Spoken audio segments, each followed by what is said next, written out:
Om Swastiastu, Assalamualaikum warahmatullahi wabarakatuh. Shalom, salam sejahtera untuk kita semua dan salam harmoni. Buah belimbing, buah pisang. Kembali lagi dalam presentasi saya terkait dengan analisis laporan keberlanjutan dari perusahaan kelistrikan. Selamat malam Ibu Werastuti. Di sini saya izin untuk share screen terlebih dahulu.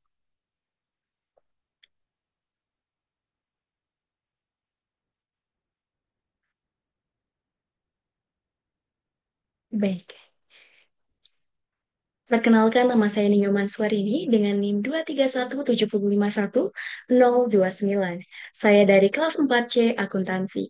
Di sini saya akan menganalisis laporan keberlanjutan dari PT Medco Energi Internasional Tbk, di mana sudah terlihat di slide bahwasannya PT Medco Energi Indonesia Internasional Tbk atau biasa disebut dengan MEDC adalah perusahaan energi swasta nasional yang terkemuka di Indonesia yang bergerak di bidang eksplorasi dan juga berfokus pada pembangkitan listrik. Perusahaan ini didirikan pada tanggal 9 Juni 1980 dan pada tahun 1994 perusahaan ini mengubah namanya menjadi seperti sekarang dan juga perusahaan PT Medco Energi Internasional Tbk resmi menjadi anggota dari Bursa Efek Indonesia atau biasa yang disebut dengan juga BI. Lanjut saja, kali ini saya akan menganalisis tiga aspek, yaitu aspek ekonomi, aspek lingkungan, dan juga aspek sosial. Untuk yang pertama, terkait dengan aspek ekonomi di GRI 200, yang mana meliputi pengungkapan terkait dengan dampak ekonomi suatu organisasi terhadap pemangku kepentingan dan sistem ekonomi secara lokal, nasional, dan juga global. Ini termasuk kinerja ekonomi, keberadaan pasar, dampak ekonomi tidak langsung, dan juga praktik pengadaan.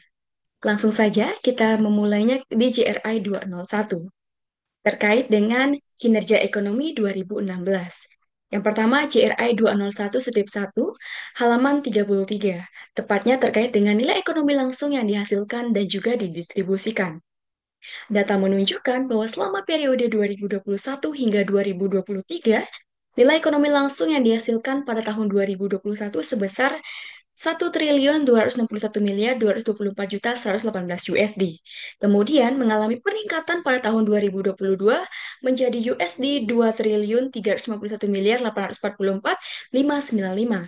Namun nilai ekonomi langsung yang dihasilkan kembali mengalami penurunan menjadi USD 2.298.832.099 pada tahun 2023. Berbeda dengan nilai ekonomi yang didistribusikan, terus mengalami peningkatan dari tahun ke tahun. Dari USD 1.030.150.066 hingga tahun 2023, nilai ekonomi yang didistribusikan menjadi USD 1.909.809.122. Hal ini mencerminkan kondisi keuangan yang memulai membaik dan juga lebih seimbang. Jadi, di GRI 201-1 bisa dikatakan fully applied karena MEDC ini sudah berkomitmen dan juga sudah melaporkan terkait dengan em, laporan keberlanjutan perusahaan. Kemudian kita lanjutkan ke GRI 201-2, di mana di GRI ini fokus pada implikasi finansial serta resiko dan peluang lain akibat dari perubahan iklim. Jadi, pada GRI ini terdapat di halaman 117, di mana penempatan harga karbon membawa implikasi finansial yang signifikan bagi sektor kelistrikan, khususnya pada aset pembangkit berbasis batu bara dan migas yang intensif emisi. Di Indonesia, kerangka regulasi seperti Perpres 98 dari 2021, UU 7 dari 2021, serta Permen LHK 21 dari 2022 telah meletakkan dasar bagi para karbon, bagi pasar karbon dari pajak karbon yang saat ini mulai diterapkan pada PLTU dan akan diperluas ke sektor lain pada tahun 2025. Medco Power sebagai bagian dari pelaku sektor kelistrikan telah merespon regulasi ini dengan mendaftarkan sebagai penjual di Bursa Karbon IDX.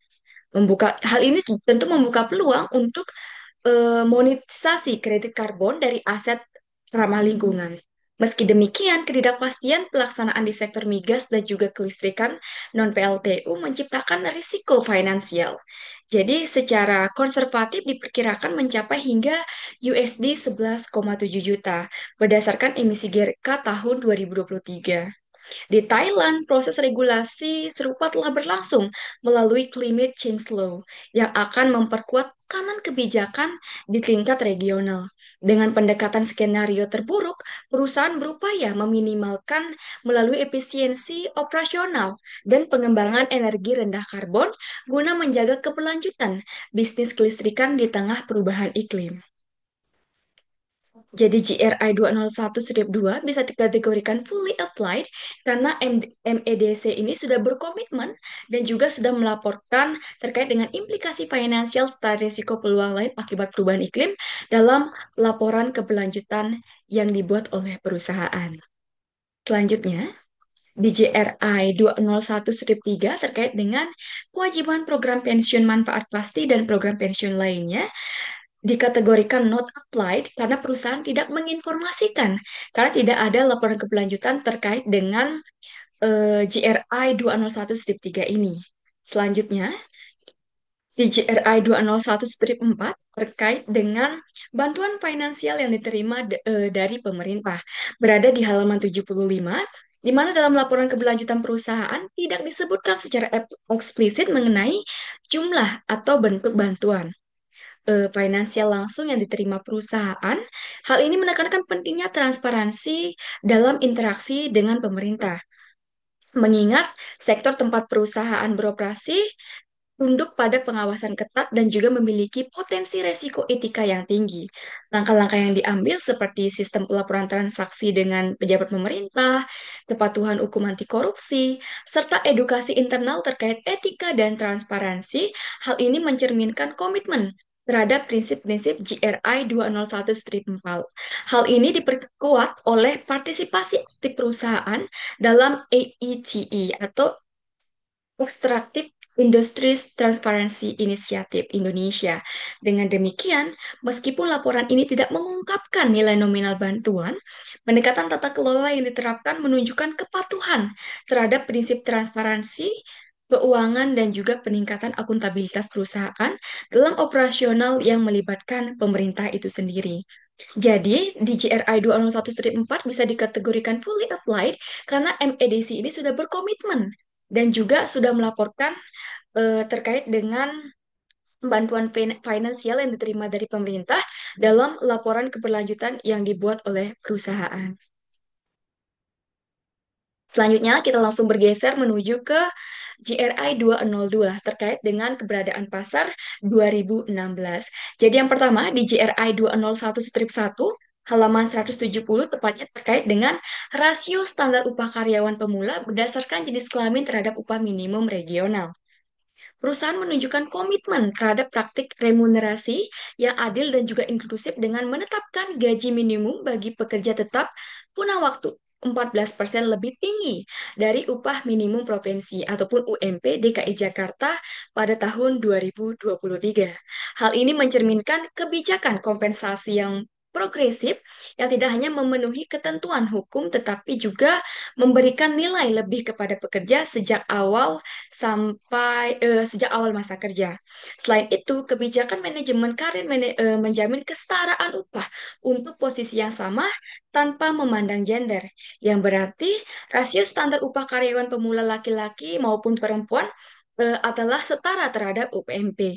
Kebijakan ini memperkuat reputasi perusahaan dalam penerapan prinsip keadilan sosial dan juga kepatuhan terhadap indikator GRI 201-1 yang menuntut transparansi dan juga kesetaraan dalam kompensasi tenaga kerja. Jadi di GRI 202-1 ini bisa dikategorikan fully applied karena perusahaan ataupun MEDC ini sudah berkomitmen dan juga melaporkan terkait dengan rasio standar upah karyawan pemula berdasarkan jenis kelamin terhadap upah minimum regional dalam laporan keberlanjutan perusahaan. Kemudian selanjutnya di GRI 202-2 terkait dengan proporsi manajemen senior yang berasal dari masyarakat setempat. Eh, Dikategorikan not applied karena perusahaan tidak menginformasikan, karena tidak ada di laporan keberlanjutan tahun 2023. Lanjut saja di JRI 203 terkait dengan dampak ekonomi tidak langsung 2016. Tepatnya di JRI 203 strip 1, halaman 140 dan juga 141. Terkait dengan investasi infrastruktur dan juga dukungan layanan. Medco Energi menunjukkan komitmennya terhadap pembangunan berkelanjutan melalui investasi infrastruktur yang mendukung 5 pilar pembangunan masyarakat, seperti pendidikan, kesehatan, ekonomi, lingkungan, dan juga infrastruktur. Salah satu contoh nyatanya adalah pembangunan sumur dan dua pompa air di Desa Sejati, Kabupaten Sampang, yang terdampak kekeringan akibat El Nino pada tahun 2023, sehingga memberikan akses air bersih bagi 50 keluarga.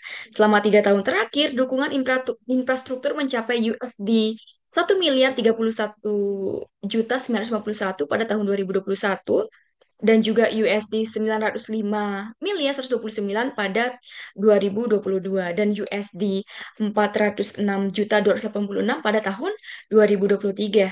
Meskipun terjadi penurunan nilai investasi, Medco Energi tetap memprioritaskan program yang berdampak lebih tinggi dan langsung menjawab kebutuhan masyarakat lokal. Jadi di CRI ini bisa dikatakan fully applied karena MEDC ini sudah berkomitmen dan juga melaporkan terkait investasi infrastruktur dan dukungan layanan dalam laporan keberlanjutan yang dibuat oleh perusahaan. Selanjutnya di JRI 203 strip 2 terkait dengan dampak ekonomi tidak langsung yang signifikan, tepatnya di halaman 160, di mana Medco Energi secara konsisten menciptakan dampak ekonomi tidak langsung yang signifikan melalui program-program pengembangan masyarakat yang terstruktur dan juga terukur, baik di dalam negeri maupun di luar negeri. Pendekatan Social Return of Investment atau SROI digunakan untuk mengukur nilai sosial, lingkungan, dan juga ekonomi dari setiap program. Hal ini memastikan efektivitas serta relevansi dengan kebutuhan lokal. Beberapa inisiatif utama mencerminkan kontribusi nyata terhadap penguatan sistem daripada masyarakat. Adapun program-program yang ada dalam perusahaan ini diantaranya satu, Balai Benih Ikan Anambas atau BBIA, BBIA, yaitu di South Natuna Sea Block B telah menciptakan pasar benih ikan yang berkelanjutan dan juga memperluas manfaat ke 13 desa. Hal ini mendukung ekonomi lokal yang berbasis kelautan. Kemudian yang kedua ada program ketahanan pangan di 5 desa. Hal ini berhasil meningkatkan kapasitas pertanian lokal, menekan ketergantungan terhadap impor, serta berkontribusi pada stabilitas harga pangan. SROI ini juga sebesar 1,76. Hal ini menunjukkan bahwa setiap IDR 1 yang diinvestasikan menghasilkan manfaat IDR 1,79 dengan present value IDR 1,58 miliar dan investasi sebanyak 887,6 juta. Yang ketiga ada Desa Wisata Belibak mendorong diversifikasi ekonomi lokal melalui pariwisata berbasis komunitas. Hal ini menciptakan peluang kerja dan juga pendapatan baru. Yang keempat ada konservasi dan juga rehabilitas mangrove seluas 32 hektar di Chapon, Thailand. Tidak hanya meningkatkan sumber daya alam dan ketahanan pangan masyarakat, tetapi juga memperkuat ekosistem pesisir dan juga iklim lokal. Dengan SROI sebesar 3,56, investasi THB 600.000 menghasilkan manfaat senilai THB 2,4 juta. Hal ini memperlihatkan dampak ekonomi dan lingkungan yang sangat tinggi. Program-program ini juga mendukung berbagai tujuan pembangunan berkelanjutan, khususnya TPB 2, TPB 13, dan juga TPB 14. Hal ini menunjukkan bahwa dampak ekonomi tidak langsung perusahaan selaras dengan agenda global pembangunan berkelanjutan. Jadi di JRI 203-2 ini bisa dikatakan fully applied karena perusahaan atau MEDC ini sudah berkomitmen dan juga sudah melaporkan dalam laporan keberlanjutan yang dibuat oleh perusahaan. Lanjut di JRI 204 terkait dengan praktik pengadaan 2016. Tepatnya di JRI 204-1 terkait dengan proporsi pengeluaran untuk pemasok lokal. Tepatnya di halaman 16, di mana selama tahun periode 2021 hingga 2023, Proporsi pengeluaran untuk pemasok lokal, yaitu Indonesia, menunjukkan tren peningkatan dan yang konsisten. Pada tahun 2021, sekitar 66% dari total pengeluaran untuk pemasok pihak ketiga dialokasikan kepada pemasok lokal. Hal ini meningkat menjadi 83% pada tahun 2022 dan sedikit menurun menjadi 80% pada tahun 2023. Meskipun terjadi sedikit penurunan pada tahun 2023 dibandingkan tahun sebelumnya, dominasi pemasok lokal tetap kuat dan secara keseluruhan mengalami peningkatan signifikan dalam 3 tahun terakhir. Hal ini mencerminkan komitmen yang terus tumbuh terhadap penggunaan rantai pasok domestik yang dapat menunjukkan upaya perluasan dalam mendukung ekonomi lokal dan juga meningkatkan efisiensi logistik. Jadi dapat disimpulkan bahwasannya di JRI 204-1 fully applied karena MEDC ini berkomitmen dan juga sudah melaporkan terkait dengan proporsi pengeluaran untuk pemasok lokal dalam laporan keberlanjutan yang dibuat oleh perusahaan. Selanjutnya di JRI 205 terkait dengan anti korupsi 2016. Jadi yang pertama di JRI 205-1 tepatnya di halaman 64 dan juga 70 terkait dengan operasi-operasi yang dinilai memiliki risiko terkait dengan korupsi. Perusahaan secara aktif mengidentifikasi dan juga menilai risiko korupsi melalui pendekatan sistematis dengan fokus khusus pada area operasional yang rentan. Operasi-operasi yang dinilai memiliki risiko terkait dengan korupsi mencakup berbagai aset domestik dan juga internasional, terutama dalam proses procure to pay atau P2P yang merupakan titik kritis dalam pengadaan barang maupun jasa. Resertifikasi dan juga perluasan ISO 37001 Anti-Bribery Management System atau ABMS menunjukkan bahwa aset-aset seperti Sampang, Madura Offshore, Bangkanai, serta kantor pusat Medco Forward telah melalui proses evaluasi risiko korupsi dan juga penguatan sistem pengendaliannya. Selain itu, dilakukan surveillance lanjutan pada saat Sud Natuna Si Blok B, Job Tomori, dan juga unit-unit pembangkit listrik, serta surveillance awal pada aset Blualang di Thailand yang mengindikasikan ekspansi penerapan sistem anti penyuapan ke wilayah internasional. Lokal karya dan juga pelatihan juga memperlihatkan bahwa area operasional seperti pengadaan, hubungan masyarakat, keamanan, dan juga kepemimpinan aset dapat dinilai memiliki potensi risiko korupsi yang cukup signifikan, sehingga diberi prioritas dalam penguatan kapasitas anti korupsi. Jadi di JRI 205-1 ini bisa dikatakan fully applied karena MEDC ini sudah berkomitmen dan juga sudah melaporkan terkait dengan operasi-operasi yang dinilai memiliki resiko terkait dengan korupsi itu sendiri. Kemudian selanjutnya di GRI 205-2 di halaman 62 terkait dengan komunikasi dan juga pelatihan tentang kebijakan dan prosedur anti korupsi. Di mana Medco Energi menerapkan pendekatan proaktif dan juga menyeluruh dalam komunikasi serta pelatihan anti korupsi dengan menekankan edukasi dan juga keterlibatan pekerja sebagai strategi utama membangun budaya integritas yang dinilai lebih efektif daripada tindakan korektif. Sepanjang tahun 2023, pelatihan kepatuhan dilaksanakan di berbagai aset, termasuk Blok A, Rimau, Lematang, dan juga Sort Natuna Si Blok B. Seiring dicabutnya pembatasan COVID-19, materi baru yang relevan seperti pedoman etika bisnis dan juga isu tahun politik turut diperkenalkan dan juga kegiatan interaktif seperti kuis anti korupsi, kompetensi pantun dan juga seminar kampanye Youth Integrity Take Action diselenggarakan dalam rangka Hari Anti Korupsi Internasional.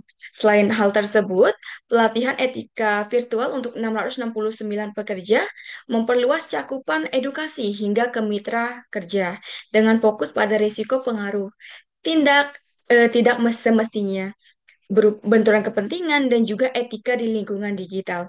Inisiatif ini mencerminkan komitmen perusahaan dalam membangun sistem anti korupsi yang kuat dan juga inklusif.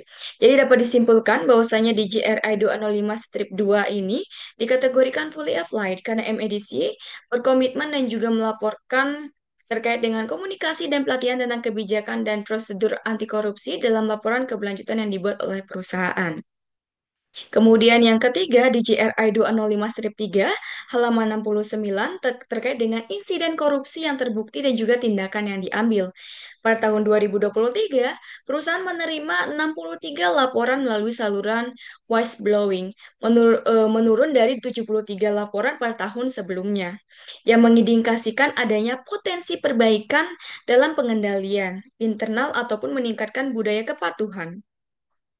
Laporan tersebut mencakup isu-isu penting seperti pemalsuan dokumen, pencurian, pelanggaran hak kekayaan intelektual, penyalahgunaan aset, dan fraud dalam pengadaan. Dari hasil investigasi, tindakan tegas diambil terhadap 45 individu yang terbukti melakukan pelanggaran. Sanksi yang diberikan bervariasi, mulai dari teguran lisan hingga pemutusan hubungan kerja, mencakup pekerja internal, kontraktor, dan juga mitra bisnis.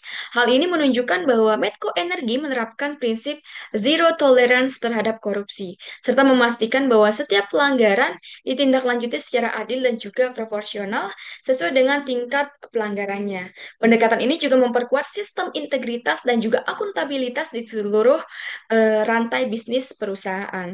Jadi dapat disimpulkan bahwasannya GI 205-3 dapat dikategorikan fully applied karena perusahaan telah melaporkan terkait dengan insiden korupsi yang terbukti dan juga tindakan yang diambil dalam laporan keberlanjutan yang dibuat oleh perusahaan.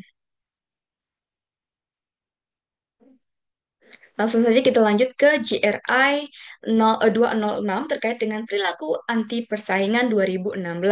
Tepatnya di GRI 206-1 terkait dengan langkah-langkah hukum untuk perilaku anti persaingan, praktik anti fakat dan monopoli. Perusahaan tidak melaksanakan karena tidak ada di laporan keberlanjutan pada tahun 2023, sehingga dapat dikategorikan bahwa GRI 206-1 ini not applied. Selanjutnya di JRI 207 terkait dengan pajak 2016. Baik, terkait dengan yang pertama JRI 207-1, 207-2, 207-3, dan 207-4 dikategorikan not applied karena perusahaan tidak menginformasikan maupun tidak membuat tidak melaksanakan karena saya tadi lihat bahwasanya JRE pajak ini tidak dilaporkan dalam laporan keberlanjutan perusahaan pada periode 2023. Baik, mungkin itu saja dalam GRI 200 terkait dengan aspek ekonomi. Kita lanjutkan ke GRI 300 terkait dengan aspek lingkungan. Di mana dalam aspek lingkungan ini mencangkup berbagai indikator yang berkaitan dengan dampak organisasi terhadap lingkungan, seperti pemanfaatan sumber daya, emisi, limbah, dan keanekaragaman hayati. Jadi langsung saja kita menuju ke GRI yang pertama, yaitu di GRI 301-1 terkait dengan material 2016. Ini juga sama, di mana GRI 301-1 terkait dengan material yang digunakan berdasarkan berat dan juga volume. Di GRI 301-2 terkait dengan material input dari daur ulang yang digunakan. Dan juga GRI 301-3 terkait dengan produk pemerolehan ulang dan material kemasannya tidak dilaporkan dalam laporan keberlanjutan perusahaan. Sehingga GRI 301 ini bisa dikategorikan not applied. Lanjut saja kita ke GRI 302 terkait dengan energi 2016. Tepatnya di GRI 302-1 terkait dengan konsumsi energi dalam organisasi. Konsumsi energi dalam organisasi merupakan tren peningkatan dari tahun ke tahun, dengan konsumsi bahan bakar dari sumber daya tak terbarukan mencatat 25.226.144,25 GJ pada tahun 2023. Hal ini mencerminkan ketergantungan yang masih sangat tinggi pada energi fosil. Sementara itu, konsumsi energi dari sumber terbarukan seperti biodiesel atau B30 dan B35 serta tenaga surya juga meningkat, namun masih sangat kecil, hanya sebesar 570,08 GJ. Konsumsi listrik organisasi mengalami fluktuasi dengan angka tertinggi sebesar 6,806,03 GJ. Sementara listrik yang dijual meningkat hingga mencapai 10,132,680,47 GJ pada tahun yang sama. Hal ini menunjukkan bahwa organisasi juga berperan sebagai produsen energi. Total konsumsi energi organisasi pun meningkat dari 9 miliar 539 juta 621 GJ menjadi 15 miliar 100 juta 104 GJ dalam periode yang dicatat. Kemungkinan akibat ekspansi aktivitas operasional atau belum optimalnya efisiensi energi. Perhitungan konsumsi energi dan juga emisi dilakukan menggunakan standar internasional seperti GHG protokol dan ISO 14064-1 serta menggunakan faktor konversi dari IPCC Guidelines 2006.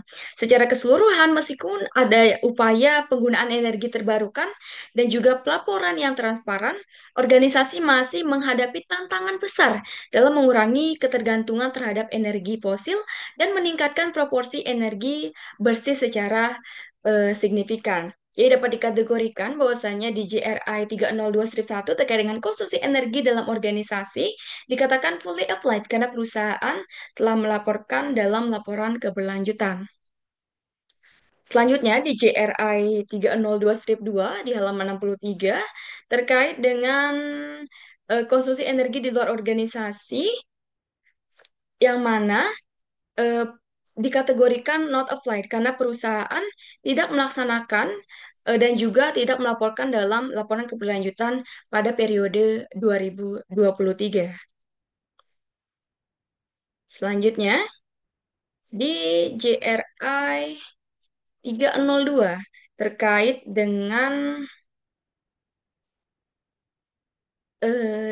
302-2 terkait dengan intensitas energi, di mana rasio intensitas energi organisasi menunjukkan efisiensi penggunaan energi dalam mendukung output ataupun aktivitas operasional yang diukur dalam satuan GJ/MWH eh, atau disebut dengan gigajoule per megawatt hours, di mana nilai intensitas energi tercatat sebesar 5,97 pada 2021 dan menurun menjadi 5,21 pada tahun 2022, lalu sedikit naik ke 5,36 pada tahun 2023.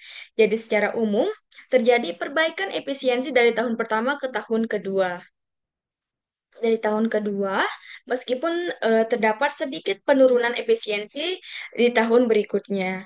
Rasio ini mencakup konsumsi dari bahan bakar yang terbarukan maupun yang tak terbarukan, serta listrik dan juga dihitung berdasarkan konsumsi energi internal organisasi termasuk konsumsi di luar organisasi. Penurunan rasio dari 5,97 ke 5,21, hal ini menunjukkan peningkatan efisiensi, lebih banyak output yang dihasilkan per unit, dan juga kenaikan kembali ke 5,36. Hal ini mengindikasikan adanya peningkatan konsumsi energi tanpa pertumbuhan output yang sebanding, atau kemungkinan penurunan efisiensi daripada operasional itu sendiri. Jadi di GRI 302-3 ini bisa dikategorikan fully applied karena perusahaan telah melaksanakan juga telah melaporkan terkait dengan intensitas energi dalam laporan keberlanjutan yang dibuat oleh perusahaan. Selanjutnya di JRI 302-4 terkait dengan pengurangan konsumsi energi. Perusahaan tidak melaksanakan ataupun melaporkan dalam laporan keberlanjutan perusahaan.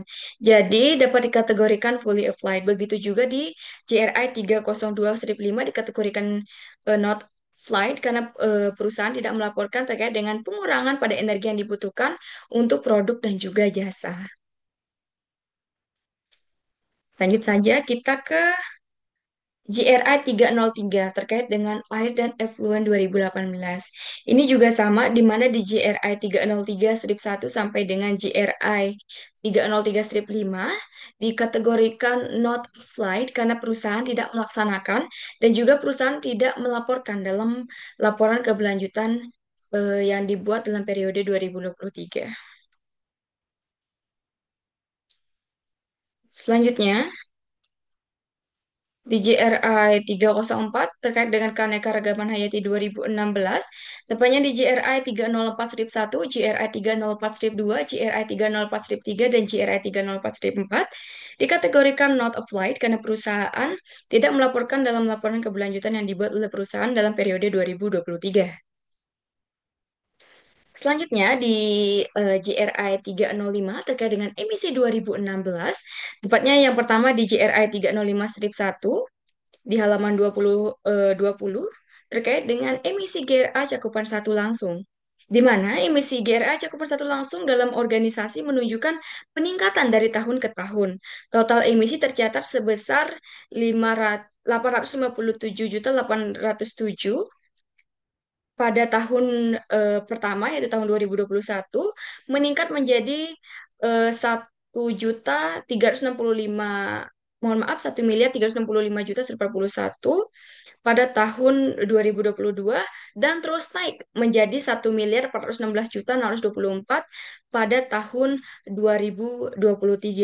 Peningkatan ini mencerminkan naiknya konsumsi bahan bakar fosil atau peningkatan aktivitas operasional yang menghasilkan emisi langsung seperti pembakaran bahan bakar di kendaraan, mesin, ataupun pembangkit dalam organisasi. Gas-gas rumah kaca yang termasuk dalam perhitungan adalah karbon dioksida, metana, dan juga nitrogen oksida. Selain itu, emisi biogenetik atau CO2 yang berasal dari pembakaran biomasa juga dilaporkan meskipun nilainya jauh lebih kecil yaitu hanya 0,86 pada tahun 2021 meningkat menjadi 4,60 pada 2022 dan pada tahun 2023 menjadi 14,59. Walaupun kecil, pelaporan emisi biogenik ini mencerminkan kepatuhan terhadap prinsip transparansi dalam pelaporan emisi. Perhitungan emisi didasarkan pada pedoman inventarisasi GRK Nasional Indonesia dan juga IPCC Guidelines Volume 2 2006. Sedangkan nilai potensi pemanasan global atau GWF ini yang digunakan berasal dari IPCC Fourth Assessment Report yang menjadi referensi standar dalam pelaporan GRK. Jadi dapat dikategorikan bahwasannya di GRK 305 cakupan 1 ini dikategorikan fully applied karena perusahaan telah melaksanakan dan juga melaporkan terkait dengan emisi GRK cakupan 1 langsung dalam laporan keberlanjutan yang dibuat oleh perusahaan. Selanjutnya di JRI 305-2 halaman 2020 terkait dengan emisi GRK cakupan 2 tidak langsung. Emisi GRK cakupan 2 tidak langsung berdasarkan lokasi mengalami fluktuasi selama 3 tahun terakhir. Emisi tercatat sebesar 818,53 pada tahun 2021 meningkat signifikan menjadi 1,760,47 pada tahun 2023, sedikit menurun menjadi 1,565,65. Emisi ini tidak hanya berasal dari gas CO2, karena dihitung berdasarkan konsumsi listrik dari jaringan off-site electricity. Perhitungan emisi mengacu pada faktor emisi GRK sistem ketenaga listrikan yang diterbitkan oleh Direktorat Jenderal Ketenaga Listrikan Kementerian ESDM RI, khususnya edisi tahun 2019 dan 2021. Kenaikan emisi terutama dipengaruhi oleh peningkatan konsumsi listrik, sementara penurunan di tahun terakhir dapat disebabkan oleh efisiensi energi, pengurangan konsumsi listrik, atau perubahan dalam faktor emisi pembangkit listrik nasional. Jadi di JRI ini juga dikatakan fully applied karena perusahaan telah melaksanakan dan juga melaporkan terkait dengan emisi energi GRK cakupan 2 tidak langsung dalam laporan keberlanjutan perusahaan periode 2023.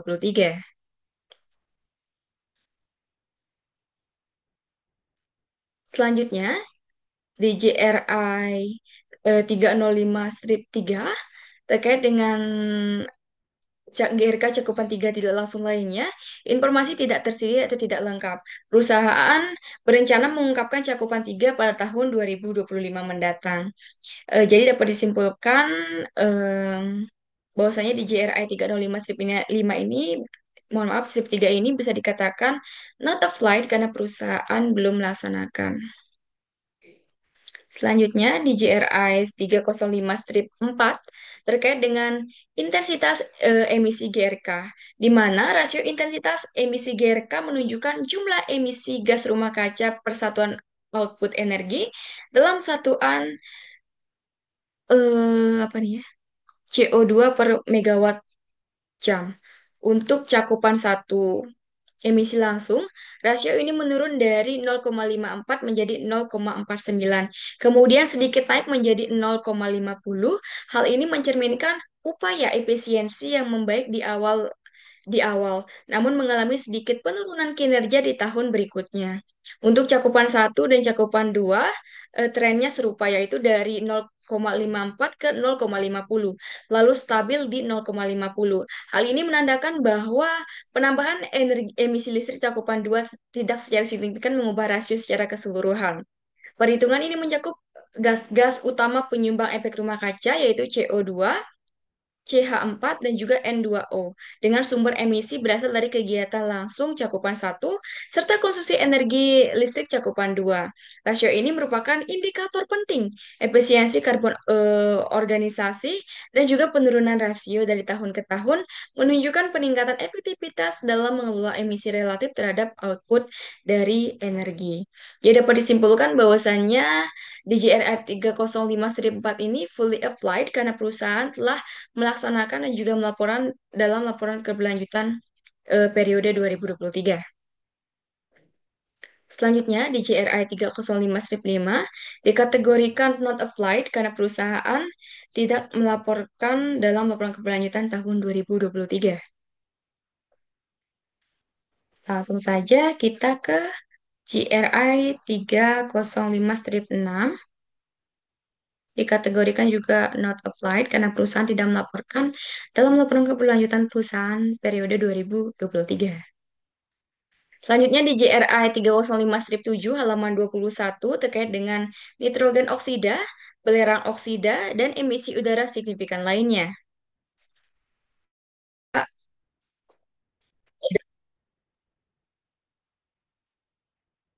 Dan juga hal ini menunjukkan peningkatan signifikan aktivitas pembakaran bahan bakar atau proses industri terkait dengan hal tersebut. Sebaliknya, emisi SOx justru mengalami fluktuasi dari 14,76 ton turun drastis ke 136,11 ton. Lalu naik lagi ke 172,30 ton pada tahun 2023 yang mungkin menunjukkan adanya perbaikan sementara dalam kualitas bahan bakar atau sistem kontrol emisi. Sementara itu, emisi PM atau partikulat juga meningkat cukup signifikan dari 216,50 menjadi 336,27 ton. Lalu 523,1 ton. Hal ini menunjukkan kenaikan beban pencemaran udara dari sumber-sumber pembakaran atau aktivitas daripada industri itu sendiri. Jadi dapat disimpulkan bahwasanya GRI 305-7 ini dikatakan fully applied karena perusahaan sudah melaksanakan dan juga sudah berkomitmen untuk melaporkan di laporan keberlanjutan tahun 2023. Selanjutnya di GRI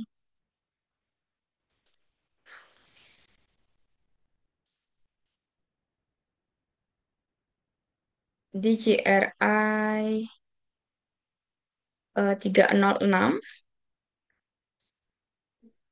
terkait dengan limbah 2020. Baik, seperti yang kita ketahui bahwasannya GRI ini, mohon maaf saya kembali share screen dulu kan terjadi kendala. Oke, baik. Selanjutnya di GRI 306 terkait dengan limbah 2020, tepatnya di JRI 306-1, 306-2, 306-3, 306-4, dan 306-5 dikatakan not applied ataupun not relevan karena perusahaan tidak melaksanakan dan juga tidak melaporkan dalam laporan keberlanjutan perusahaan dalam laporan tahun 2023. Selanjutnya di JRI 307-1 terkait dengan kepatuhan perusahaan terkait dengan kepatuhan dan juga di JRA 308 terkait dengan penilaian lingkungan pemasok 2016, tepatnya di JRI 308-1 dan 308-2 dikatakan not applied karena perusahaan tidak melaksanakan ataupun melaporkan dalam laporan keberlanjutan perusahaan periode 2023. Jadi itu di JRA terkait dengan aspek lingkungan. Selanjutnya kita beralih ke CRI 400 terkait dengan aspek sosial, di mana aspek sosial ini meliputi dampak organisasi terhadap masyarakat, termasuk praktik ketenagakerjaan, hak asasi manusia, dan juga tanggung jawab produk. Jadi yang pertama langsung saja kita ke CRI 401 terkait dengan kepegawaian 2016. Di mana yang pertama JRI 401-1 halaman 40 sampai 43 terkait dengan perekrutan karyawan baru dan pergantian karyawan. Perusahaan memberikan peluang kerja kepada semua individu tanpa batasan, dengan tetap memprioritaskan calon yang memiliki kompetensi dan juga kualifikasi sesuai kebutuhan serta nilai-nilai perusahaan. Selama periode pelaporan, tingkat perekrutan karyawan baru menunjukkan tren peningkatan. Kelompok usia di bawah 30 tahun merupakan kelompok dengan perekrutan tertinggi, yaitu 79 orang atau sekitar 8,77%. Diikuti oleh kelompok usia 30-50 tahun sebanyak 50 orang atau sekitar 5,55%, dan di atas 50 tahun sebanyak 9 orang, yaitu sekitar 1,12%. Dari sisi jenis kelamin, jumlah perekrutan didominasi oleh laki-laki yang mencapai 114 orang atau sekitar 12,65% dibandingkan perempuan sebanyak 15 orang atau 1,66%. Untuk tingkat pergantian karyawan, tren relatif menurun. Kelompok usia di bawah 30 tahun menunjukkan penurunan dari 7,32% menjadi 1,22% yang menunjukkan adanya peningkatan retensi tenaga kerja muda. Kelompok usia 30 sampai 50 tahun juga mengalami penurunan tingkat turnover dari 3,73% menjadi 1,66%.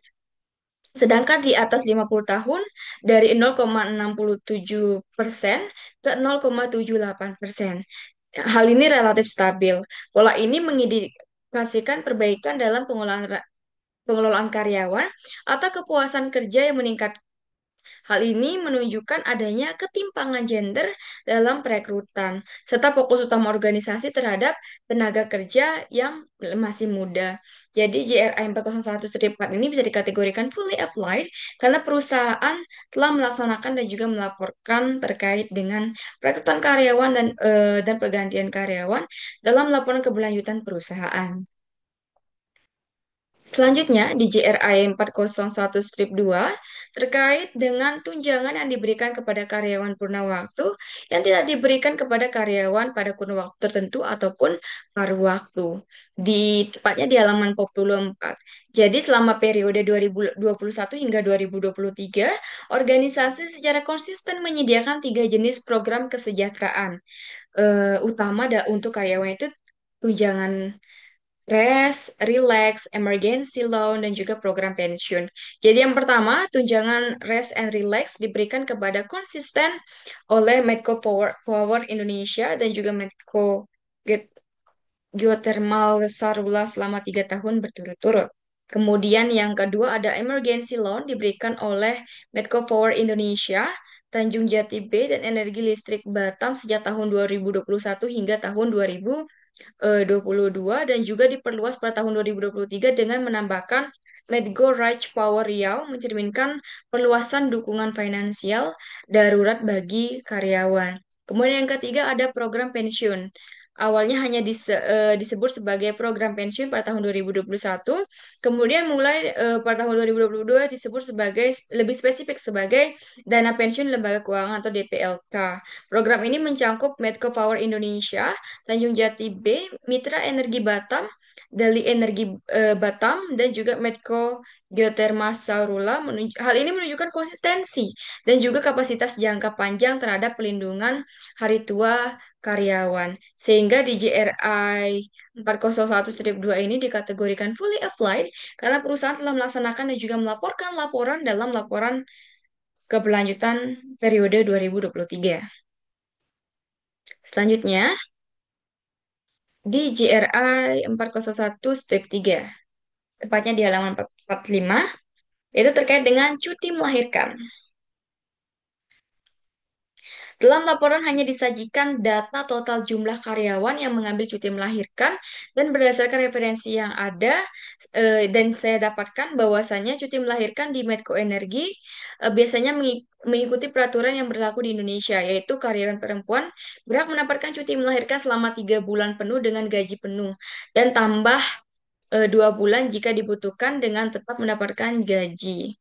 Karyawan yang mengambil cuti melahirkan biasanya juga akan kembali bekerja setelah cuti berakhir. Jadi di GRI ini dikategorikan partially applied karena MEDC ini hanya menyajikan data total jumlah karyawan yang mengambil cuti melahirkan tanpa adanya penjelasan lebih rinci mengenai cuti melahirkan yang didapat oleh karyawan dari MEDC ini. Kemudian di JRI 402 terkait dengan hubungan tenaga kerja dan manajemen 2016, tepatnya di 402-1 terkait dengan periode pemberitahuan minimum terkait dengan perubahan operasional. Dikategorikan not applied karena perusahaan tidak melaksanakan dan juga tidak melaporkan dalam laporan keberlanjutan tahun 2023. Selanjutnya di JRI 403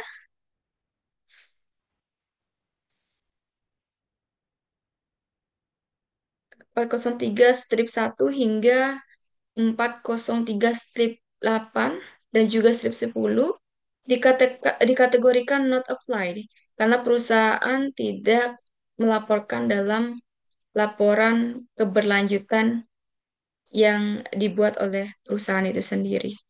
Kemudian di JRI 403 strip 9 dalam laporan terdapat format data untuk kecelakaan kerja sudah dibuat dalam laporan keberlanjutan. Namun selama tahun 2023 tidak didapati terkait dengan kecelakaan kerja. Jadi di GRI 403-9 ini bisa dikategorikan fully applied karena perusahaan telah melaporkan dalam laporan keberlanjutan periode 2023. Selanjutnya, di JRI 404 terkait dengan pelatihan dan pendidikan 2016. Yang pertama, di JRI 404-1 dikategorikan not applied terkait dengan rata-rata jam pelatihan per tahun per karyawan karena perusahaan tidak melaporkan dalam laporan keberlanjutan. Selanjutnya di JRI 404-2 terkait dengan program untuk meningkatkan keterampilan daripada karyawan dan program bantuan peralihan. Di mana program pelatihan internal dan juga pengembangan karyawan Medco Energi menunjukkan komitmen kuat dalam meningkatkan kompetensi karyawan melalui program pelatihan internal yang komprehensif, mencakup 4 area utama yaitu yang pertama kepemimpinan, teknis, operasi, dan juga K3LL, keselamatan, kesehatan, keamanan, dan lingkungan. Sehingga program ini menjangkau karyawan tetap dan kontrak langsung dengan pelatihan khusus untuk tingkat manajemen senior. Namun sebagian besar kursus tetap inklusif untuk seluruh tingkat jabatan. Hal ini mencerminkan pendekatan pembelajaran yang merata dan berorientasi pada penguatan kapasitas internal daripada perusahaan. Sehingga di JRI 404-2 ini dikategorikan fully applied karena perusahaan sudah berkomitmen dan juga sudah melaporkan dalam laporan keberlanjutan perusahaan tahun 2023.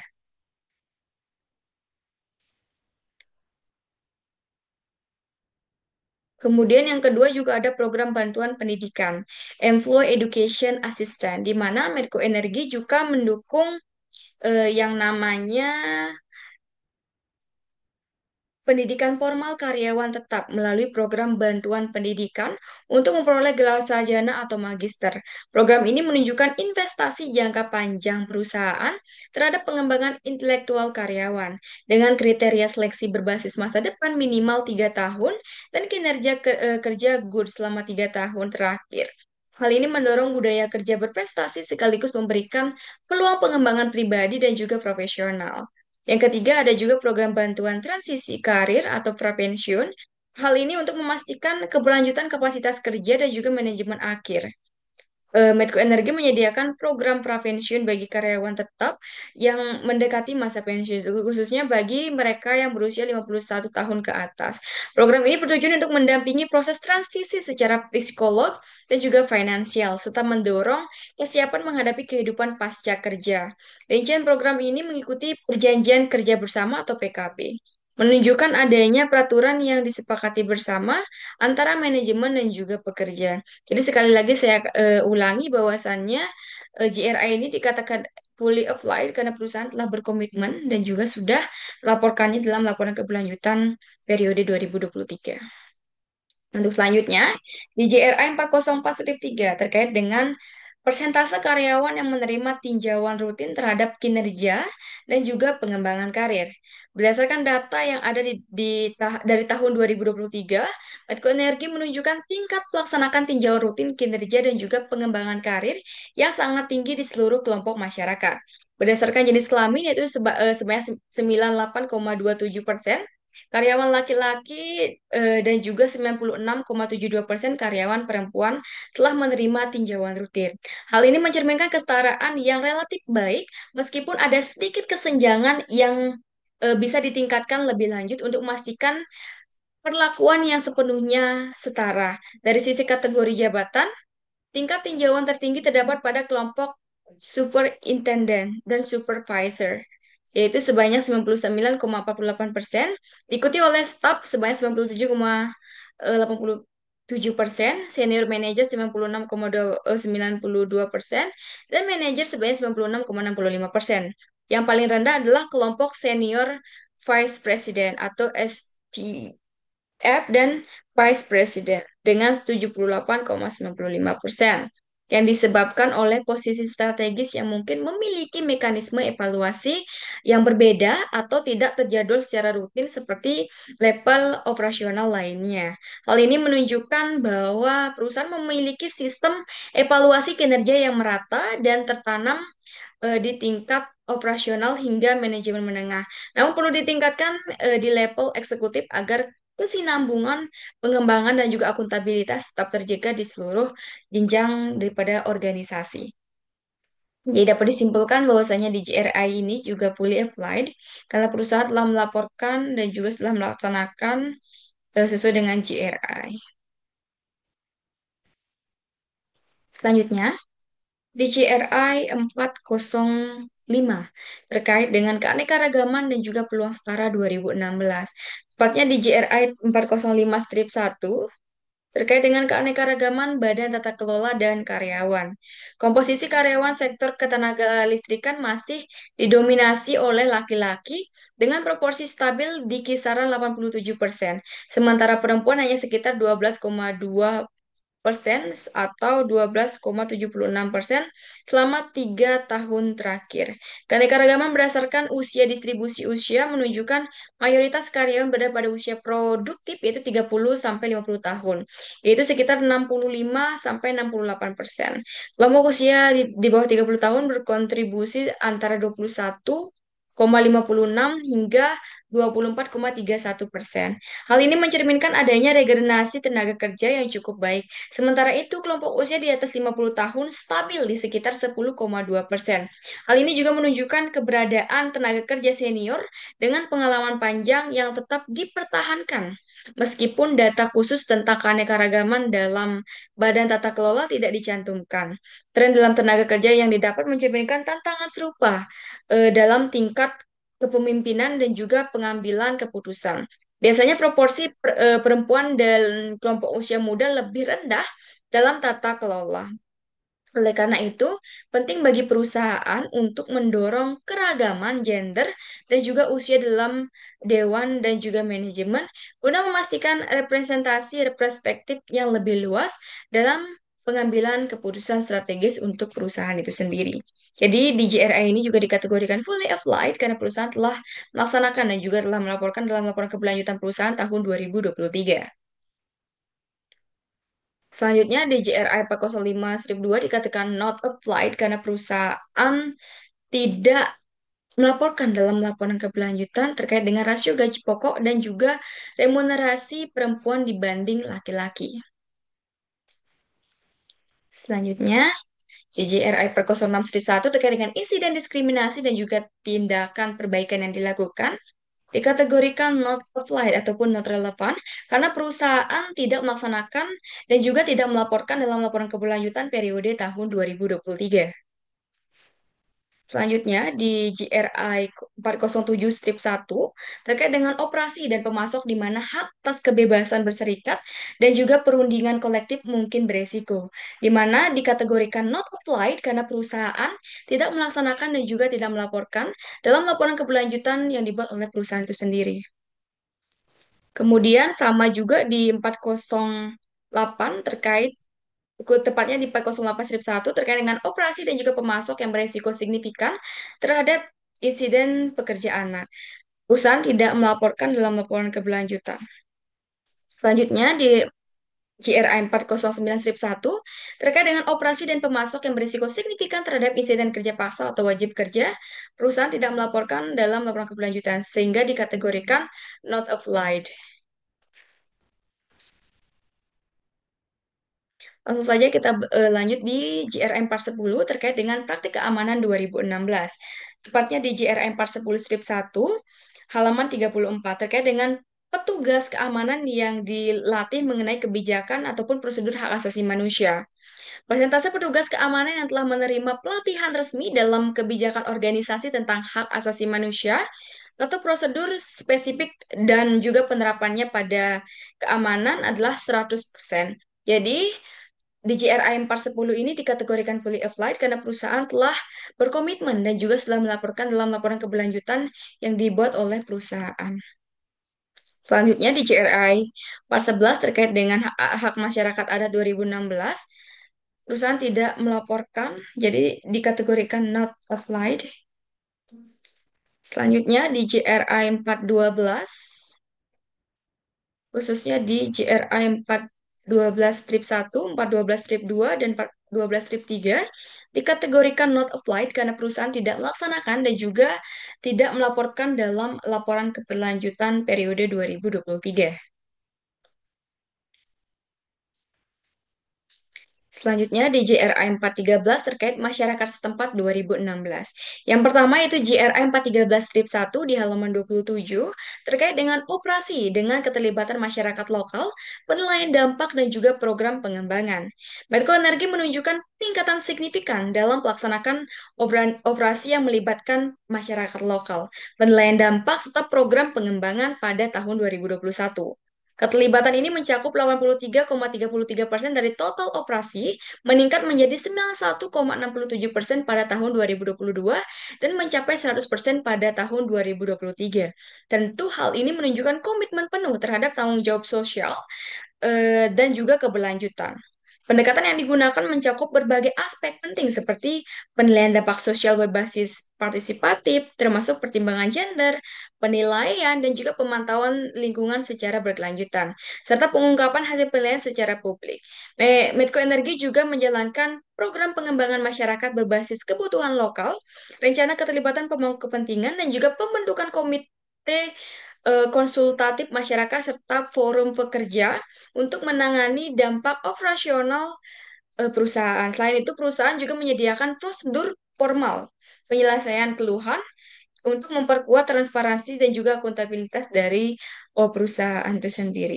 Jadi di GRI 413-1 ini juga dikategorikan fully applied karena perusahaan telah melaksanakan dan juga telah melaporkan dalam laporan keberlanjutan perusahaan periode 2023. Selanjutnya di JR 413-2 dikategorikan not applied karena perusahaan tidak melaksanakan dan juga tidak melaporkan dalam laporan keberlanjutan periode 2023. Selanjutnya di JRI 414 strip 1, 14 strip 2, 415, mohon maaf, 14 strip 1 dan 14 strip 2 dikategorikan not applied karena perusahaan tidak melaporkan dalam laporan keberlanjutan.